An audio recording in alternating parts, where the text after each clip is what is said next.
Dawn crept slowly over the forest canopy, a faint hush settling across the treetops as the sun reluctantly rose, clinging to sleep much as he did. Smoke drifted lazily from the chimney, barely visible through the shifting light. In the hollow, tucked between two leaning stone spines, a cabin stirred. Rhys sat hunched just inside the open doorway, chin in hand. The thick smell of damp earth lingered after last night's storm, and his hair, still uncombed, was plastered in a curl over his brow. He made no effort to fix it. Inside, his father moved like a shadow, quiet, efficient, half lost in thought. He was always like this before a ritual. It was the only time the man seemed subdued by nerves.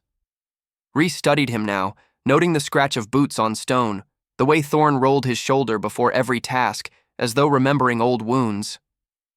Earlier, that morning, Rhys had knelt beside the cold hearth and pressed his palm flat against the kindling. A brief glow bloomed beneath the skin, his ember mark spiraling faintly from the base of his thumb toward the heel of his palm.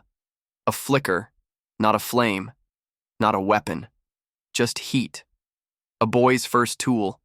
It was safe because it came from him, inked with the ash of his own blood. It bore no will, no whispering weight. It didn't resist or strain. It didn't try to change him. That would come later. On the fire pit, a cracked kettle gurgled. Thorn poured the hot water into 2 cups carved from hollowed antlers. He handed one to Rhys without a word, then sat opposite him on the worn bench just inside the doorway. They drank in silence. Not awkward silence, ritual silence. How you did things mattered. Silence could be anything, even nothing. But with intent, it became a shape, a vessel. They'd done this many times, every moon, every season, every rite. Rhys would light the morning fire and watch the smoke drift sideways in the low wind.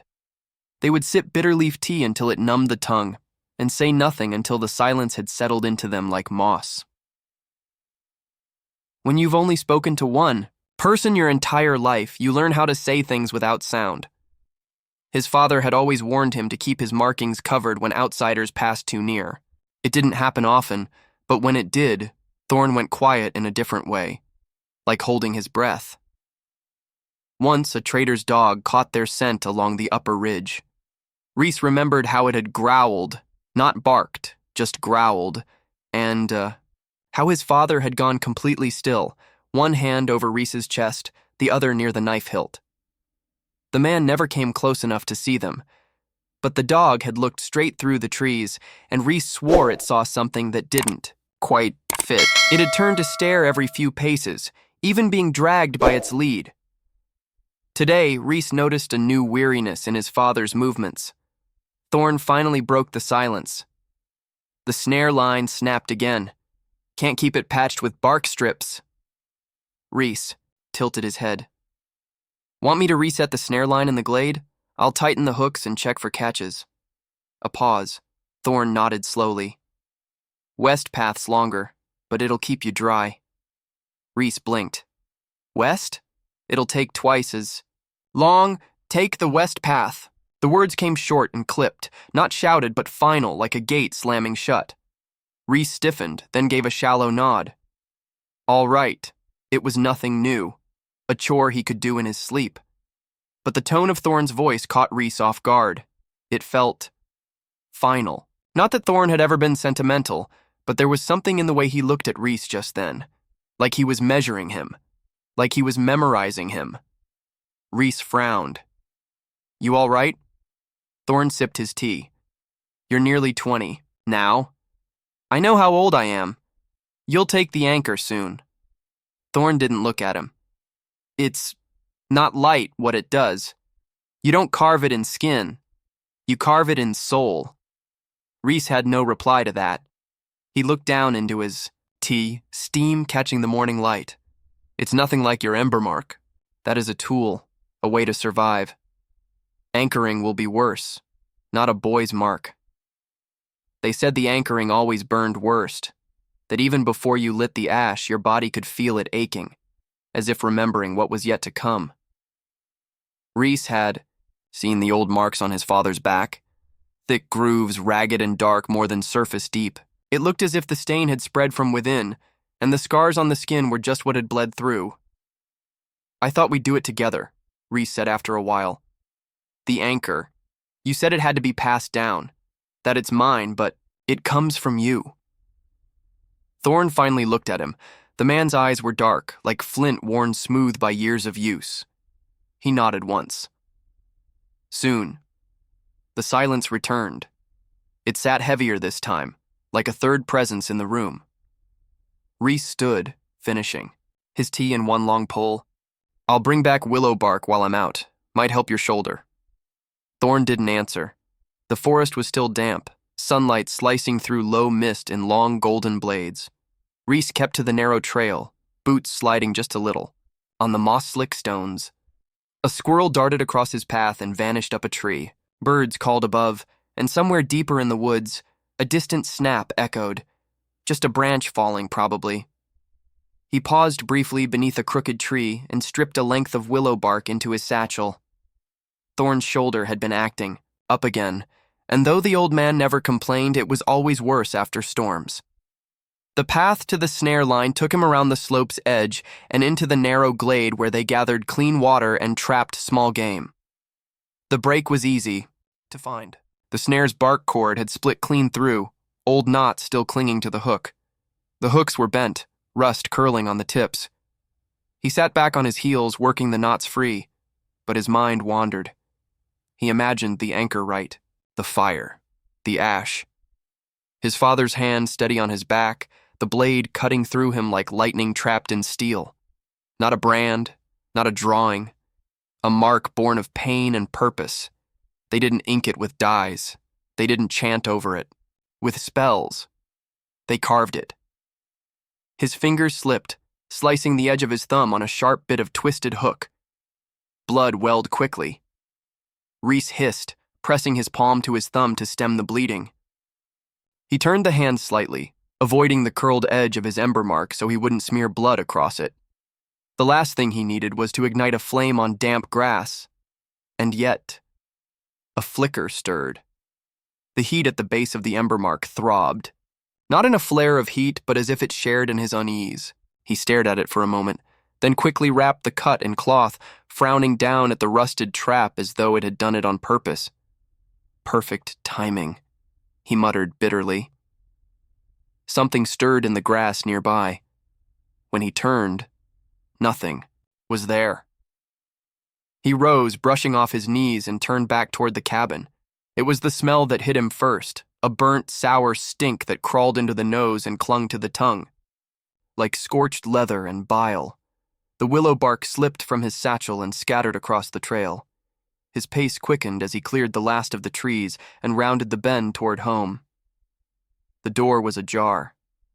Reese froze. Then he charged forward, feet slipping on the wet stone. The teacups were still on the bench, one shattered. The fire was out, the hearth cold, and his father was on the floor. Reese skidded to his knees. "Father!" Thorne didn't move. His chest was still. His face slack. Reese didn't scream, didn't sob. He just stared. The blood had pooled thickly, already congealing. But more than that, strips of skin were missing. From his hands to his thighs, neat ribbons of flesh cut away. Gone. What lay before him was a marked man, devoid of a single splash of ink, not torn in rage, not savaged, removed.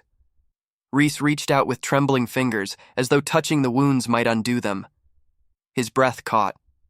The anchor. His father. They had taken his anchor. His father. His father. Anchor. Fat gone. The realization struck harder than grief, hotter than rage. Something fundamental had been severed. Not just his father, his future.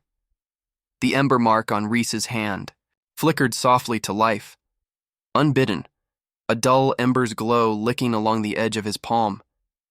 It pulsed again, stronger, as though echoing something inside him.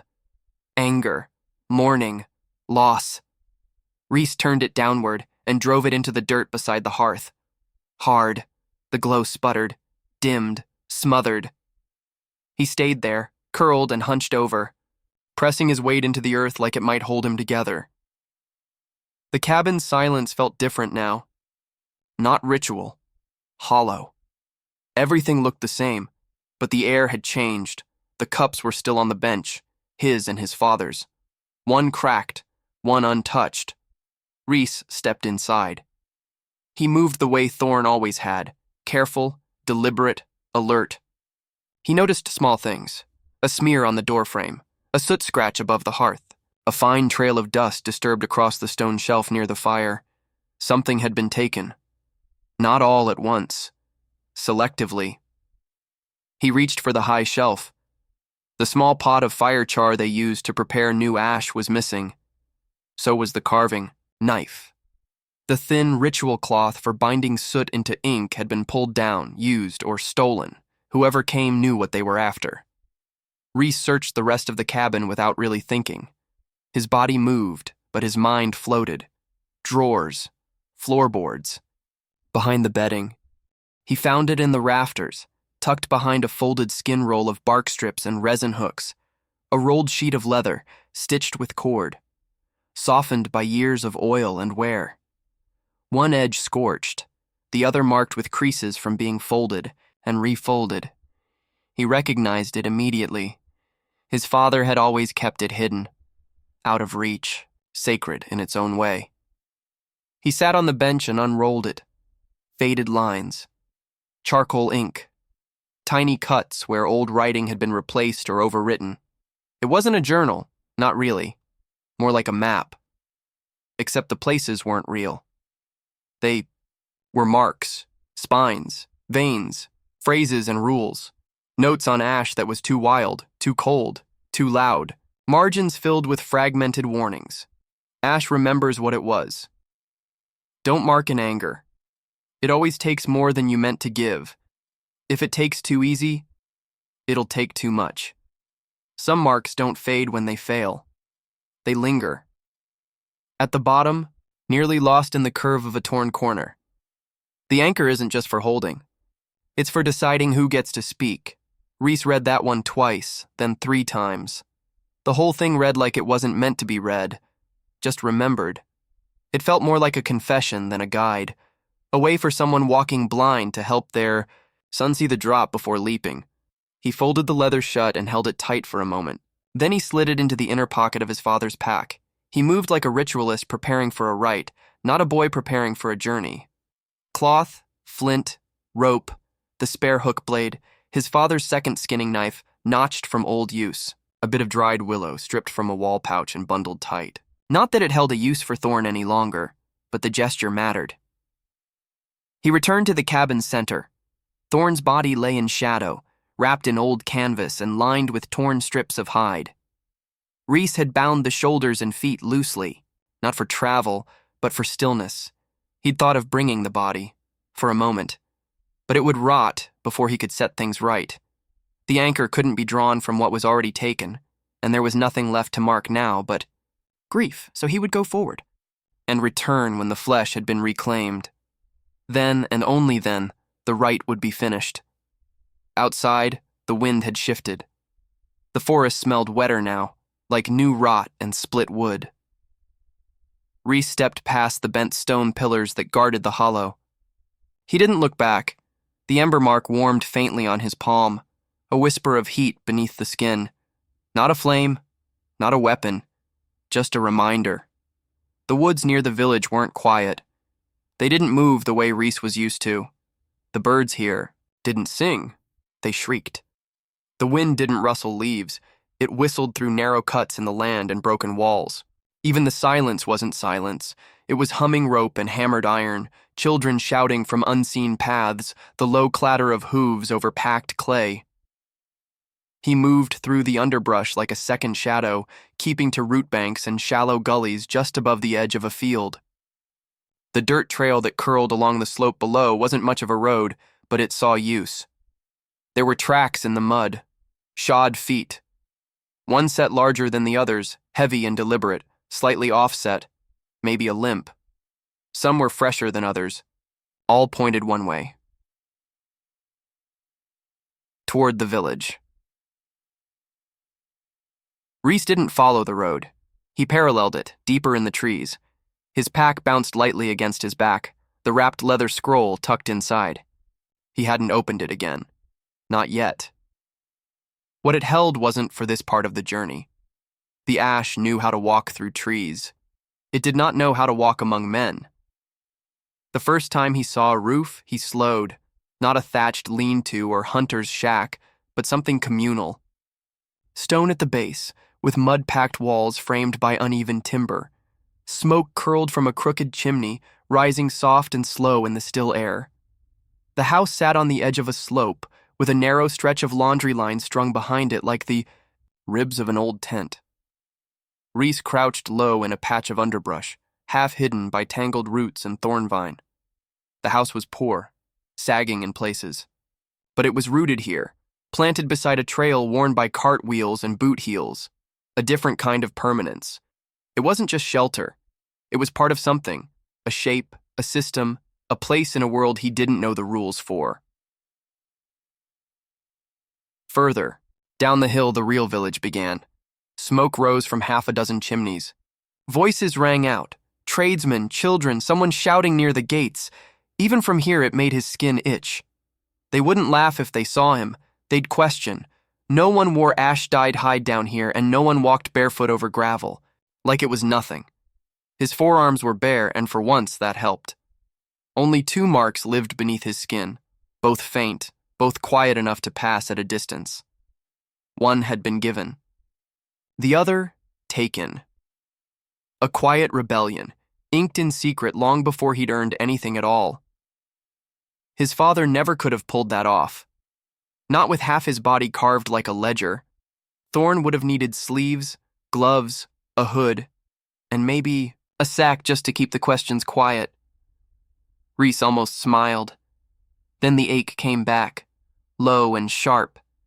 He exhaled slowly. The thought settled like a stone in his gut, heavier than he expected. He pulled his sleeve down and touched the inside of his upper arm. The mark was still there, just barely. A faint curl of lines under the skin, thin as old ink left too long in the sun. He hadn't dared use it since he made it. He'd been 16, curious, arrogant. He'd gathered feathers caught in briars and roots, ones no creature had died for. Windfallen scraps gathered in secret. He'd whispered a rhyme, only half remembered, and lit a fire behind the cabin. The ash he made hadn't been clean, but it was his, mixed with blood. Cut into the skin with the old ritual blade, a short spine across the shoulder. Then the veins, traced one by one with a needle until the shape took. And it had taken. The whisper trail. For a while. It blurred the sound of his steps sometimes. Softened his shape at the edges when the light was kind. It wasn't strong, but it was his. A rebellion carved in secret. A whisper against a silence he hadn't been ready to break. And now it might be the only way he'd make it close enough to take what he needed. Clothes. Something plain. Something no one would look at twice. The laundry swayed gently in the breeze. Reese watched the line for a long moment. There was no one in sight. Not yet. But that didn't mean he was safe. Every sound in this place echoed wrong. Boots struck, stone like drum beats. Doors didn't creak, they clapped shut. Voices reached farther in the still morning air. He looked again at the clothes, simple things. A gray shirt, slightly threadbare. A pair of trousers mended at the knees. A faded coat with one sleeve patched in a different color, like cloth borrowed from a child's blanket. Whoever lived here didn't have much more than he did. Maybe less, but even they had clean edges. Thread that matched. A scent that wasn't smoke and blood. He pulled his collar aside and traced the faint edges of the whisper trail again. Then, quietly, he spoke. A hush to slip beneath the trees. No voice, no weight, no sound to seize. It wasn't a chant, not really. Just a rhyme to center the shape of the thing. To call it forward. The mark stirred beneath his skin.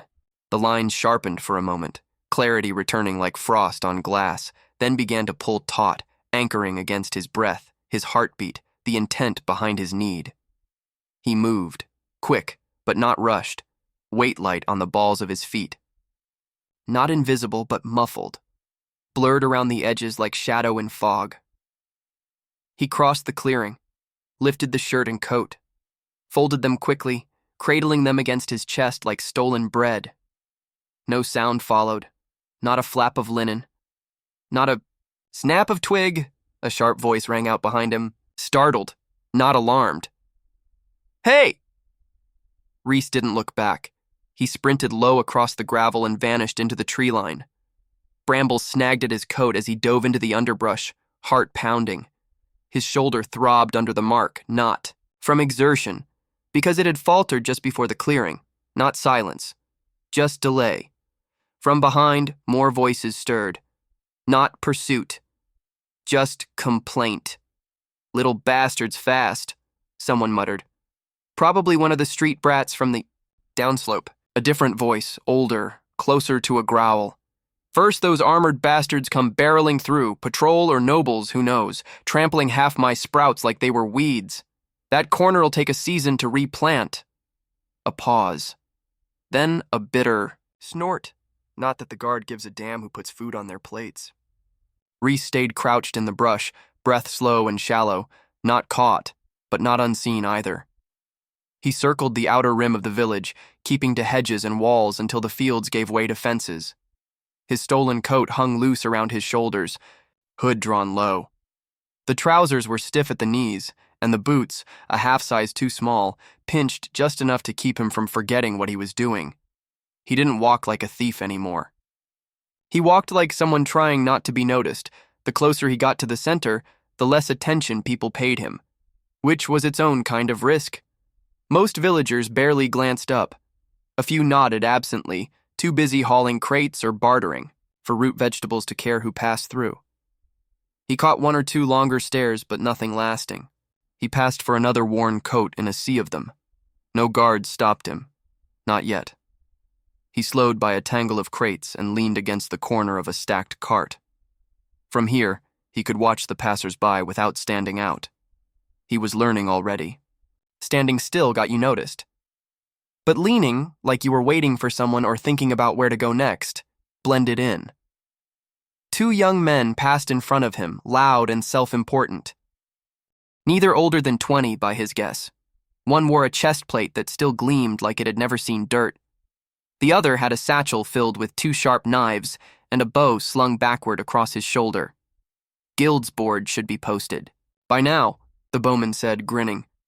"Toma swore there'd be a higher-level pick this time, something past the eastern fields. Last time you said that, we ended up clearing rats, which still beat hauling bricks for half the silver. I'll take level 1 vermin over back pain." They disappeared into the crowd, still arguing. Reese blinked slowly. Guild's board. Not a phrase he knew, but they'd said it like it was obvious. Levels? He frowned. Strange people had strange ways? This wasn't the time to dwell on it.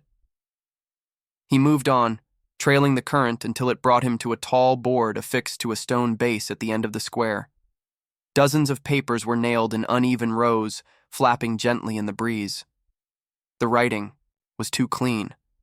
Ink flowed smooth and sharp in neat rows, curved and trained, like it had been taught with repetition instead of necessity. No one had carved these into leather with soot-dipped bone or written over scraped ash. These were refined. Uniform. Gold-inked flyers topped the board, high above eye level, just 2 or 3, barely legible from the ground. Their edges curled like old parchment, untouched and unreachable. Below them, maybe 10 notices in dark red ink. Centered. Prominent. The lines on those bled deeper into the parchment, heavier than the rest. Beneath those were dozens more, black-inked requests nailed in tighter rows, some overlapping, some half-torn and flapping loose in the wind. He squinted at a few of the cleaner sheets. Request, Southern Route, culling minimum level. 1 classification. Basic task. Eliminate burrowing pests from ley root plot. Reward, 12 copper, bonus for clean kill. Notes: creatures respond to light and vibration. Proof required. Request, courier guard. South route minimum level, 5. Reward, 6 silver per day. Notes: standard threat level. 1 escort already confirmed. The first time he'd seen numbers tied to tasks. So this was their system, not who you were. What level you had. He scanned the reds, but one spot near the middle stood empty. Only a few torn scraps of red left behind. Fluttering loosely, a man stepped up beside him, brows furrowed. "Looking for something?" asked the clerk beside the post. "That red one, the retrieval in the western wilds. It's not here." The clerk shrugged. "It's been claimed. We're holding final proof for sponsor confirmation. And?" She nodded toward the garrison without elaborating. Reese followed the motion, and there it was. The cart. Not far, nestled just inside the open bars of the garrison courtyard. Canvas, stretched loose across the top. One man leaned against the side, bored. Another paced nearby, boots creaking. Both wore thick traveling coats. The pacing one kept glancing toward the main door like he expected someone to come running out any second. A corner of the tarp hung, awkwardly, revealing just a sliver of what lay beneath, a wrapped bundle of cloth, sealed with a knot of twisted inner bark. Thorne never used anything else. He soaked it in pine tar to make it hold. Slightly tacky when held, even months after it had been prepared. It was his. The breath left him. That hadn't been coincidence. It was his father's flesh they had bartered, collected, claimed, and now it was just waiting, like some parcel, to be verified. He turned away before his knees could give out. A bell rang nearby, sharp, metallic. From the garrison tower. He was too close, too exposed. The whisper trail had faltered once. If it failed again. He stepped back from the road and ducked into the alley between a storage shed and a dry goods stall. Glancing furtively to the side, he scanned the alley for anything he could twist into a mark, half-formed as it may be. And there, behind the boss fence, came a sound, a quiet cluck. The chicken didn't see him at first. Reese stepped slowly around the corner of the shed, boots muffled against the dirt. His hand reached inside his coat, fingers brushing the worn handle of his father's second knife. The hen clucked once, pausing in its foraging. Its head turned. Reese froze. It didn't bolt, just watched him with one black eye, tilting its head as if trying to decide whether he was dangerous. He crouched low, heart pounding. His breath felt too loud. His hands shook more than he wanted. Them to. This was stupid. It was just a bird. But the last thing he'd killed had been a root beetle he'd stepped on by accident. Every other mark had come with his father's help.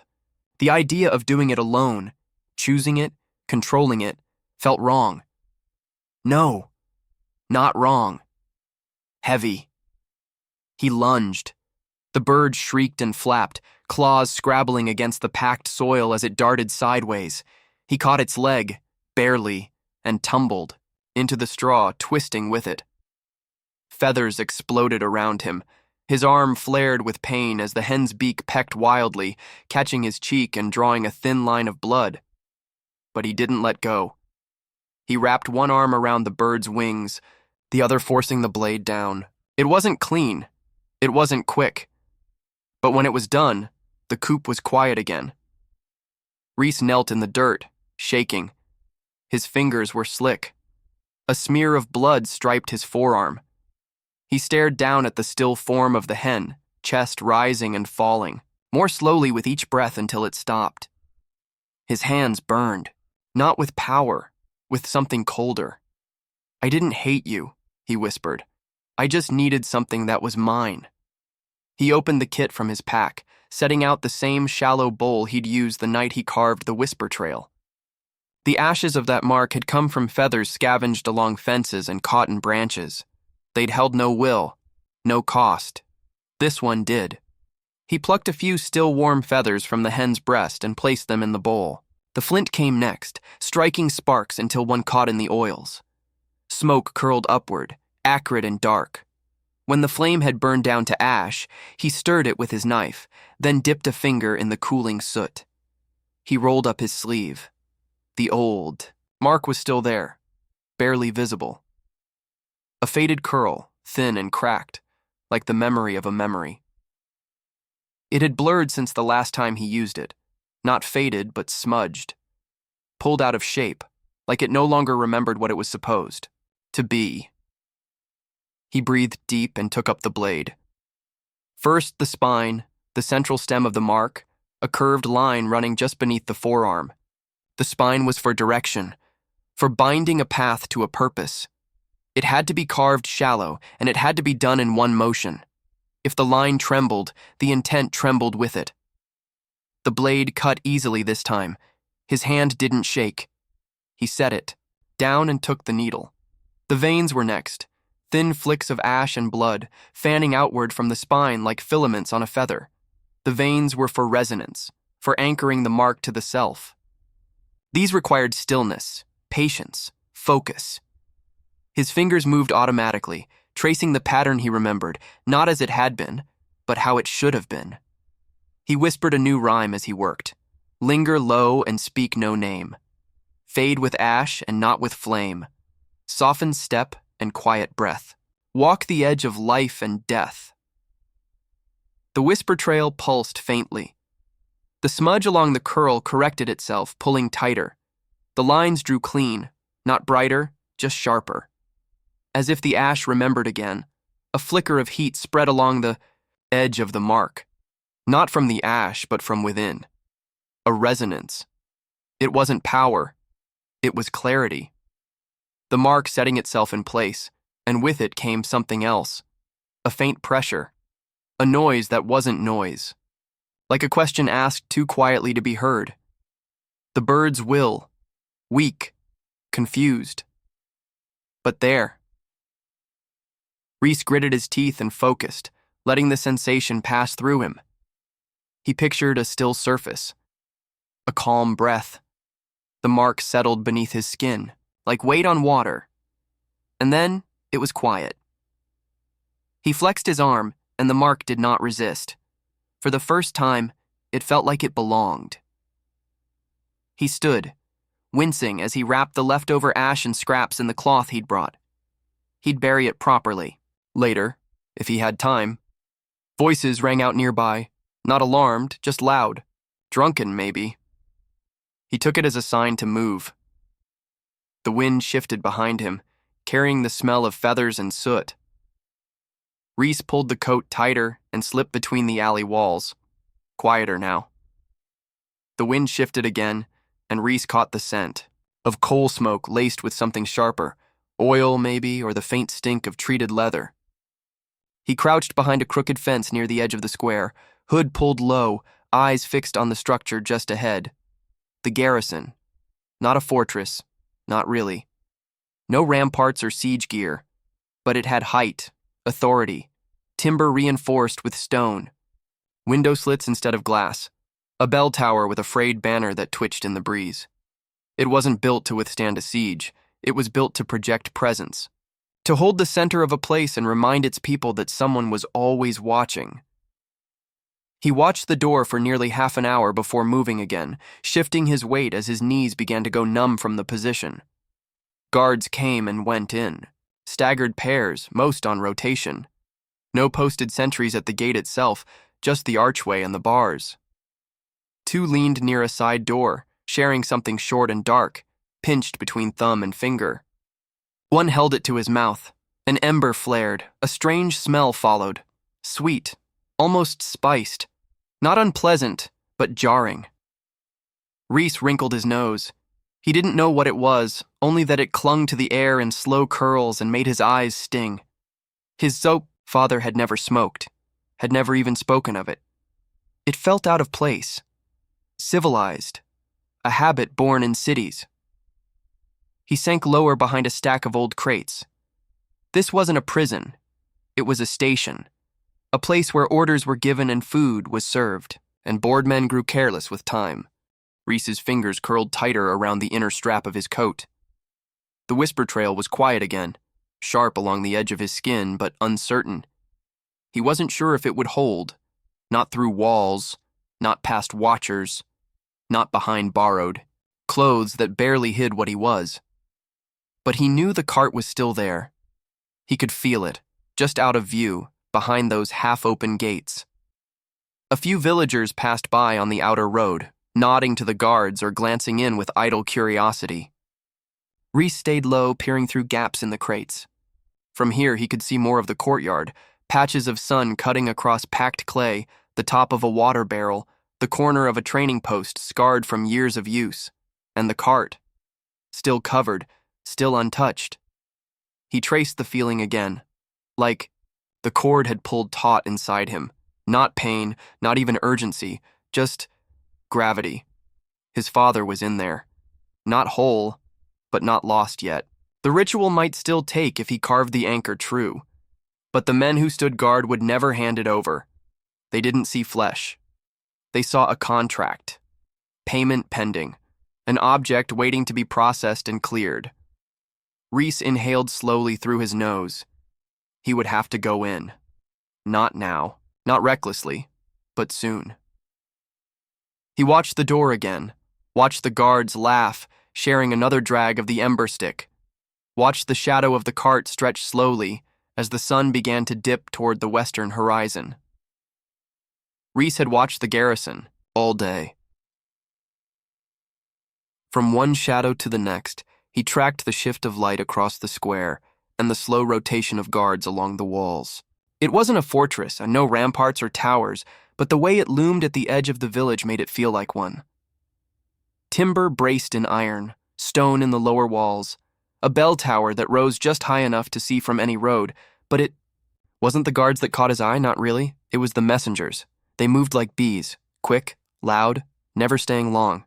Young men and boys, mostly, dressed in plain tunics with satchels slung over their shoulders, darting from post to gate and back again, always in motion, never questioned. They passed through the main gate like it wasn't even there, shouting. Names, dropping letters, making jokes on the run. Rhys had counted 6 so far. One had fumbled a sealed letter hours ago, too distracted to notice when it slipped loose and skidded across the edge of the square. Rhys had scooped it up in passing. Parchment, heavy. Wax seal intact but smudged, unreadable. He hadn't opened it. That wasn't the point. He'd been watching ever since. The cart was still there, unmoved. A tight tarp stretched over it, edges flapping slightly in the breeze. One corner had curled just far enough to show what lay beneath, a bundle wrapped, in canvas, sealed with a knot of inner bark cord, his father's cord. He could recognize the make-by feel alone, thick, pitch-soaked, slightly tacky when warm. The claim hadn't been confirmed yet. That meant the remains were still considered pending, unclaimed in truth. But they wouldn't be for long. Rhys adjusted. His coat, fingers brushing the pocket where he'd tucked the stray letter. His pulse beat quick and steady under his collarbone. He rose from behind the crates and walked, not hurried, not hesitant, just occupied, like the other boys had been. At the edge of the garrison gate, 2 guards leaned near the post, one holding something short and dark between his fingers. An ember flared. Sweet smoke drifted on the wind, sharp, spiced, cloying. Rhys wrinkled his nose. He didn't know what the thing was. Just that it was wrong. City-scented. Something his father had never spoken of. Messenger? One of the guards asked, brows low. Rhys gave a lazy nod. For Garen, he said, repeating the name he'd heard earlier. The guard jerked a thumb toward the courtyard. He's inside. Follow the post line. Rhys stepped through. The yard opened wide, dust swirling where the sun hit. A water barrel stood half full near the smith's corner. 2 training dummies leaned askew against the side wall, their burlap torsos split open from long use. The cart sat just ahead, angled against the inner fence. He kept walking. Calm, straight-backed. Eyes on the door to the officers' quarters. A second guard fell in beside him. Standard procedure, he assumed. Rhys didn't look at him. As they neared the doorway, the first guard rapped on the frame. Courier's here. No reply yet. Reese acted. His fingers slid under his sleeve, pressing to the whisper trail just below the elbow. Linger low and speak. No name. Fade with ash and not with flame. Soften step and quiet breath. Walk the edge of life and death. The mark stirred. His body blurred at the edges. Not gone, just harder to hold in focus. He moved, pivoted left, ducked under the escort's arm, and slipped between the gateposts before either man had time to reach. The shout came a second too late. Confused, not angry. He was already moving. He ducked behind a barrel, then cut low across the edge of the courtyard toward the cart. A rough cloth tarp lay bunched across the top, its weight uneven. He reached for it, breath hitching. One pull. One breath. He lifted the flap and slipped beneath. The smell hit first. Salt and lye and something deeper, wrong. Rot masked by effort.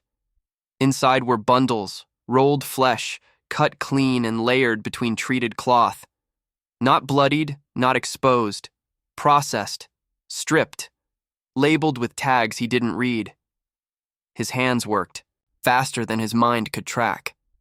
He tugged at ties, fingers slipping on waxed cords and slick fabric. The first bundle wasn't his. Too long. Too pale. The second. The wrong sigils scrawled in unfamiliar script. Third, he saw it.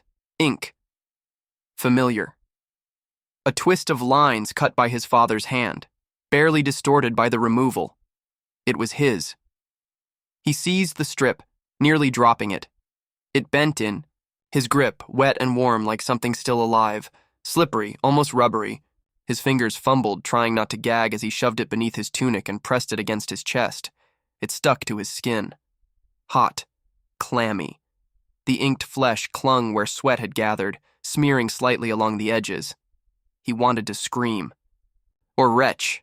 Instead, he dropped the tarp, adjusted his coat, and slipped back toward the shadows.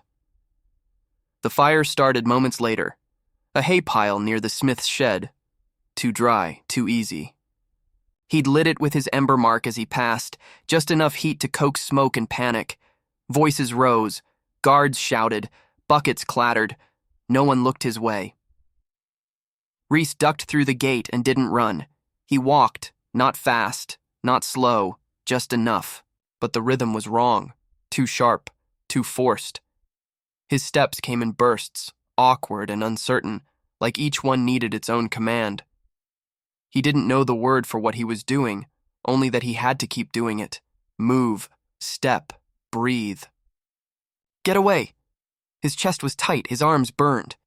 The strip of flesh beneath his coat clung like a second skin. The square blurred around him, noise without meaning, faces without shape. He passed a stall, a pair of boots, a dog barking. Behind him, a bell began to ring, sharp, urgent. He didn't. Look back. He didn't have to. The forest was ahead. That was all that mattered. Reese didn't run, not at first. He walked stiffly, legs jerking like they weren't quite his. A man in a borrowed coat, eyes half-lidded. Not fast, not furtive. Just another figure in the waning light, drifting toward the village outskirts. But his hand never left the inside of his coat, fingers clenched tight around what he'd taken. The shape of it pressed against his ribs. Slick. Heavy. The wrappings had dried stiff with old blood, clinging like a lover in denial. Flesh cut from the body of a man now marked as cargo, now stolen again by his own son. It should have been warm. His father had always been warm, calloused hands and heat that radiated even in silence, but this was just cold. Cold in a way that didn't match the air. Cold in a way that felt like a mistake. But mistakes could be atoned for. This wasn't one of them. This was just absence. Behind him, the garrison faded into shadow. Shouts rang out faintly, then grew sharper. Orders, maybe. Alarm bells had not yet begun to sound, but they would. He cut through the lower edge of the village, veering toward the fields, then into the tree line where the brush grew denser. No torches here, no paths. Just the half-remembered rhythm of his own steps, the feel of wet moss underfoot, and the dull scrape of branches against stolen cloth. The whisper trail had long since faded, its delicate lines and swirling patterns smudged like chalk after rain. It would need time or incredible effort to bring forth again. He pressed forward, south, then west, back to the hollow. Twilight had fully arrived by the time he reached the leaning stone spines that framed the old path. His legs burned, his lungs felt raw, but he didn't stop. Not until he crossed the threshold of the clearing and saw the cabin again, dark, still, untouched. Then, finally, he let himself breathe. He stepped inside. The air held its silence, as if waiting. The hearth was dead. The teacups were still on the bench. One cracked, one untouched. The cabin had been a home once. Now it was as lifeless as the mugs, drained, forgotten, cold. There was nothing of value left in this place. A sanctuary. Could only live up to its name when it was unknown, unfound. He didn't waste time. The canvas was already laid out, a makeshift table of memory and flesh. He unwrapped the bundle and carefully placed it across the floorboards. The weight of it hit harder now, not grief, not guilt, just finality. This was what was left, not enough for a burial, but enough for the rite. Rhys reached into his pack and pulled free the scroll, the leather folio his father had kept hidden, the one he'd taken the day everything changed. It still smelled faintly of pine tar and soot, like the man who'd carried it. He unrolled it and knelt. While other marks had their spines and veins laid bare by Thorn's tedious notes, Rhys knew he would find no such guidance for the anchor. It was designed to fit who you were, and could only be performed by the one who knew you better than yourself, your father, the man who raised you, guided you, and protected you from the horrors of the night. There was no such guiding hand here, no inheritance, no legacy, just what was left. Lacking what was his by right, Rhys did the only thing he could. He stretched the stolen flesh tight, pinning it to the board like a map he had no right to read. Then he prepared to carve it into his own breast. He matched it stroke for stroke. He worked quickly but not carelessly. Every line mattered, every curve and node. The anchor wasn't just for stability, it was for authority. It defined which mark could speak and which had to stay silent. Without it, stronger wills could rise. Even now, Rhys could feel the lingering itch of the chicken's whisper trail, squirming faintly like a pebble beneath the skin. Harmless. For now. But if he were to carve deeper, risk more potent ash, it would rise. He stripped off his shirt, lit the ember mark with a low flicker. No blaze, just enough to heat the knife. The anchor would go over his heart, squarely on his chest. The blade dipped in soot and blood. He steadied his breath and began. The spine came first, a downward line over the sternum, long and smooth, for tethering strength. Then the body, unique to the anchor, concentric curves spiraling outward, the first to bind intent, the second to house will. His breath caught as he carved the outer ring. His hands trembled but never slipped. Last came the veins, not like those of the whisper trail. These didn't spread outward. They folded inward. Containment, not resonance. When it was finished, he smeared the ash into the fresh wound and hissed as it burned into place. There was no glow. No sound, just a stillness.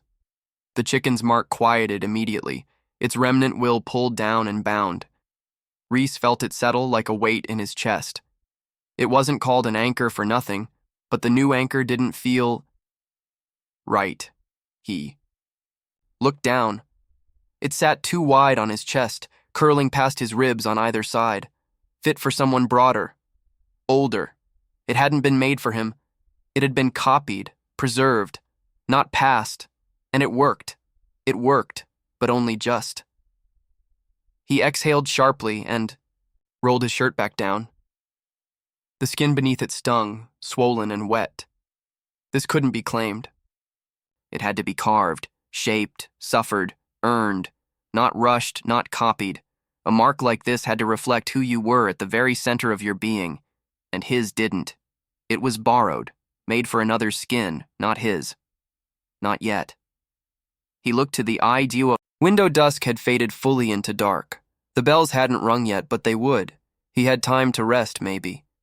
Eat, if his stomach allowed it. But no more than that. They would come. This place was known now. Touched. Tainted. He would have to leave. Soon. But not before he made use of the quiet. Not before he laid what was left of his father to rest. The merchant's tent was warm, quiet, and thick with the scent of preserved parchment and oiled leather. A single lantern swung gently overhead, casting soft shadows across the curved bone charm in his hands. He turned it once, then again, then held it up to the light. A praise. A pulse like a whisper behind the eyes. The charm flickered with faint glow, then resolved into shape, not visibly but internally, where the system wrote its truths. Object identified. Name, curved bone totem, minor. Origin, eastern reaches. Effect, slightly enhances luck when bartering. 0.5%. Materials. Sliver of unknown bone, wrapped with small braids of brightly colored cord. Value, 8 silver grade. Common, he snorted. 8 silver. Sent halfway across the reach for 8 godsdamned silver. He set the totem down and reached, instead for his tea, only for the steam to shudder sideways, disturbed. The lantern's flame danced, a pulse, not physical, not loud, but unmistakable. A message sigil was activating. The glow unfurled midair, words shaping themselves in stuttering strokes of light. Single use. Expensive. The spell burned itself out as it delivered the news. Urgent update. Message seal. Greymouth Garrison. Requisition failed retrieval claim unconfirmed. Proof of marked remains. Stolen. Incident logged at Greymouth Post Garrison. Suspect fled during a minor fire-related distraction. Description: young male, tan skin, dark hair, and eyes. Witnessed impersonating a courier prior to disappearance. Bounty placement permitted under Clause 4. The merchant stared for a long moment. Then, without a word, he lifted one hand and called it forward again, not spoken. Not cast, simply accessed. Status: Merrick of Hollowbarrow. Class: Collector of Rare Oddments, Merchant Variant. Level: 37 Vitality, 14 Strength, 25 Agility, 12 Dexterity, 30 Intelligence, 30 Wisdom, 20 Willpower, 15 Toughness, 12 Health, 140 140 Mana, 200 Skills, Appraise Advanced, Haggler's Eye, Secure Transport, Evaluate Essence, Vault Space, Inferior. Quest log: fulfilled artifact transfer, Hollowbarrow to Greymouth. Pending, requisition, marked flesh, Greymouth. New, identify, unknown thief. Class unknown, level unknown. Merrick accessed his vault space, pulling another message sigil from within. Its storage space was cramped but secure, perfect for items you didn't want stolen, copied, or touched. After a brief moment of hesitation, he split the delicate gilded seal with his nail. Another shiver passed through the air as the sigil crumbled to nothingness in his grasp, instead forming into a nebulous orb of golden light in front of his face. Taking a deep breath, Merrick sent his reply. The item in question must be recovered, regardless of expense. We can afford a monetary loss on this deal, but not falling out of favor with this sponsor. The system pulsed again, awaiting details. He spoke coldly. 70 gold. Confirmed kill. 1 platinum if alive. Distribute to all local courier networks. Any messenger who provides information leading to the thief's capture also receives 10 gold. The message seal flared again, his last one, and burned the words into air before whisking itself off, carried through whatever ether bound these spells to their senders. He leaned back slowly. You hid behind a courier, the same people who sell secrets for silver. His lip curled. We will see if they value you more than a heavier purse. He closed the status screen and reached again for the totem. This time, it didn't seem quite so worthless. The Runners Guild in Greymouth wasn't much, just a lean-walled post house with slanted windows and a cracked slate roof. But it saw more secrets pass through its walls than the garrison, the inn, and the chapel combined. The main board stood crooked near the front, nailed over too many old postings to count. Updates came hourly. Route changes, hazard flags, delays, bribes, and bounties. One had gone up that morning. Wanted, unknown thief. Description: young male, tan skin, dark hair and eyes. Witnessed impersonating a courier. Reward: 10 gold for information leading to capture. Bonus if confirmed alive. Sponsor: Merrick of Hollowbarrow. The runner skimmed it without slowing, then circled back a minute later just to check the name. 10 gold. He didn't need to say anything. Just scratched the back of his neck, adjusted the strap across his chest, and stepped into line for dispatch. His name wasn't important. Not here. What mattered was the debt. 4 gold, owed across 2 cities, and 1 man he hoped never to see again. Not crushing, but enough to make him listen. He collected his next packet, nodded at the clerk, then turned toward the road. His boots scuffed once on the stone. Taking a beat to focus, he triggered double step. The system answered with a shimmer, just enough to ghost the edges of his stride. With a small shiver, he felt it settle in. Fatigue wouldn't hit for half an high. Hour, plenty of time to move. His first stride landed further than it should have. So did the one after, gaining momentum. He vanished down the lane in half the time it should have taken, and behind him, the bounty stayed pinned. Just ink on parchment, but now, someone was carrying it farther. Reese woke before dawn. The cabin was still, the scent of scorched ash and dried blood lingering in the air. The ember mark on his palm pulsed gently, not painful, but insistent, like a second heartbeat that wasn't his own. The silence felt different now. Not oppressive, but waiting. The Whisper Trail's usual hum was quieted, pinned beneath the anchor he'd carved. But even tethered to a single chicken's will, it strained. He sat up, rubbing his eyes, and glanced around the room. The remnants of the ritual were scattered. Feathers, ash, bits of bone. Some had spoiled overnight, the damp seeping in and rendering them useless. He considered burying them, but instead gathered the remnants and burned them behind the cabin. Even if dug up, strangers could pull no secrets from ash. He flexed his hand and let the mark settle after the deed was done. The lines smudged faintly at the edges before reasserting themselves, curling back into place. He stood and crossed the cabin, stepping over scattered cord and the remnants of last night's rite. His pack waited by the door, half-stocked. Not full enough to last, but enough to start. A few wraps of salted meat, too fresh to keep long, dried roots, a skin of water.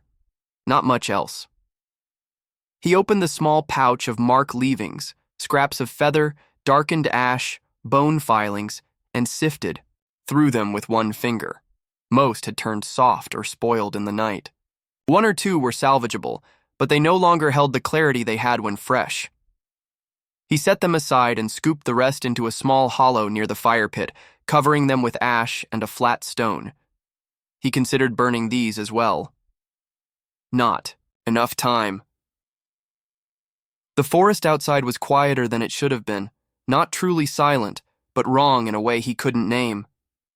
The birds had fled. The squirrels were still. Even the breeze had softened. They were coming. Not close yet, but close enough for the trees to feel it. Reese shouldered his pack and stepped out into the chill morning, the sun truly over the horizon now. The old trap. Line sagged where it met the slope, one stake broken, the others leaning like tired teeth. His father's tools hung from the shed wall, what was left of them. A bent hammer, one rusted skinning hook, a bundle of cord still sealed in tar. He didn't take them. He walked instead to the patch of freshly churned soil beside the stump. He hadn't had a place picked out for his father's ashes, but he could remember this spot if he ever returned. He crouched, one knee touching dirt, and bowed his head. No words came, not the ones he should have said, not the ones he'd meant. This place could have been a sanctuary, but not anymore. He stood, took one last look at the cabin, walls scarred by smoke, door still hanging from its top hinge, and turned away. He didn't lock it, just closed it gently behind him. There was nothing they could take that he hadn't already lost. Reese walked to the clearing's edge, pulled a half-finished arrowhead from his pouch, and knelt. It was chipped obsidian, mostly shaped, still jagged at the base where it hadn't been ground smooth. He tossed it high. The stone turned twice before landing point first in the dirt, angled just north of true. As good a direction as any, he supposed. North. Wasn't safe. Nowhere truly was. But it was better than here. He stepped past the line where the brush began to thicken, one hand brushing the edge of the undergrowth. Behind him, the ember mark gave a faint pulse, more memory than warning. The ghost of a hand on his shoulder, urging him forward. He didn't look back. The northern woods were harsher than the ones he'd grown up in, fewer songbirds, more stone than soil. The underbrush scraped high, branches clawing at his clothes, and the ground sloped unevenly beneath his feet. Reese kept moving. It had been a week since he'd departed, and although he'd known his rations wouldn't last, it still came as an unwelcome truth that something had to change. Armed with only his father's spare knife, there was little chance of hunting anything substantial along his path. Though he'd supplemented with foraged herbs and roots, his strength was already waning. The air was colder, the wind more direct, uncurved by familiar paths. His boots slipped often. His shoulders ached from the pack, and his fingers had begun to stiffen from the night air still trapped in his sleeves. Worse than that was the pull. The whisper trail had grown restless. It tugged at the edge of his mind, like a breath held too long. Not loud, not painful, just present. A quiet reminder that the flawed anchor, freshly inked into his chest, was barely enough to hold even one willing silence. One stupid bird, and it was already straining. A proper anchor could hold whatever your own will could. His borrowed security would offer no such breadth. As he walked, he chewed slowly on a strip of meat that had already started to sour. The tang of rot curled in his throat. He forced it down. The woods here offered nothing generous. No trails. No birds bold enough to follow. Even the squirrels kept to the trees, chittering only when he passed too close. It was the kind of silence that left no welcome until he saw it. Down a slope, nestled near a ravine's edge, a patch of disturbed earth told him something had thrashed recently. Leaves kicked, brush flattened. He crept lower, the whisper trail. Curling against his breath, muffling each step with practiced ease. Then he saw the stag. It had fallen, one leg twisted sharply into a narrow wedge of stone. It had likely broken in the attempt to escape, whether from predators, a stumble, or both. Flesh rubbed raw, bone jutting where pressure had split it further.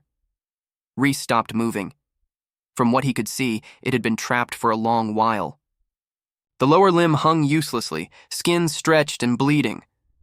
The stag's sides rose shallow. It didn't cry out, just stared ahead, glassy-eyed, too far gone to flinch. He could have walked away. He didn't. He stepped into the clearing, slow, careful. No weapon drawn. The animal's eyes snapped to his in a moment of clarity.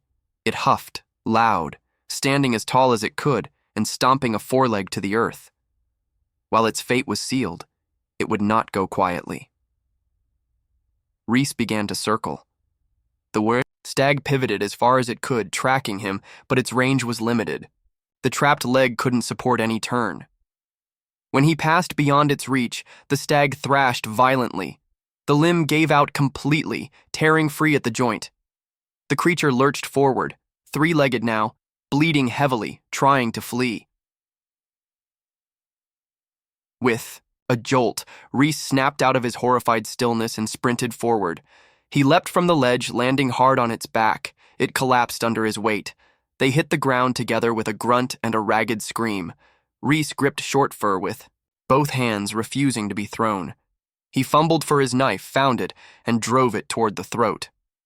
The angle was poor, the cut shallow, but the blade held. As he twisted it, the stag flailed wildly. One broken antler caught him in the ribs. More a gouge than a puncture, but enough to knock the wind from him. He gasped, rolled, and pushed away. The stag limped off. Even the knife, his last tool, was still lodged in the stag. He followed. It wasn't fast. His pace stayed cautious while the animal's gait faltered more with each step. When he caught up, it had collapsed against a tree. Breath ragged, blood soaked into the roots. Reese crouched nearby. He didn't move closer, didn't lift a blade, just watched. The silence between them wasn't empty. Drip, drip, drip, each of them bleeding, breath by breath, into stillness. He didn't whisper anything. No prayers. He wasn't sure they would have mattered. Instead, he shaved a patch of fur from the wound, found dry grass and bark, and started a fire using the faint heat of his ember mark. The flame was fragile, but steady. He centered the stone bowl, laid the fur within it, and watched the smoke curl dark into the air.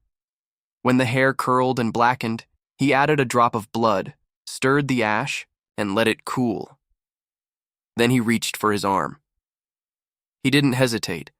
The new mark began just below the crook of his elbow, curling upward like thorns. The spine was deep, deeper than Whisper Trail, cut in one deliberate line. The veins branched, outward, not like feathers, but roots, crooked, organic, hungry. The ash burned as he pressed it in. It hurt. More than last time. The mark pulsed red where the blood hadn't dried. Its edges smeared, then pulled tight, resisting the shape, then taking it. The will came next, not a whisper, a push. Reese gritted his teeth and held steady. It wasn't the stag's death that lived in the mark. It was the moment before, when everything slows, when the world holds its breath, entropy, not decay, not rot, just the end of motion. He breathed in, held, let the sensation bleed through him. The blood root settled, not quiet like the first, not sharp like stealth. This one pulsed, slow and steady, a drumbeat in his veins. He wiped the blade, packed the kit, and stepped away from the body. The ground didn't feel the same beneath his feet anymore. Something had shifted. He didn't feel stronger, only closer to clarity. A path, while still shadowed, was opening. Thanks for diving into this story with me. Don't miss out on the next one. Hit that subscribe button, give this video a big thumbs up, and drop a comment below with your thoughts. I'd love to hear what you think.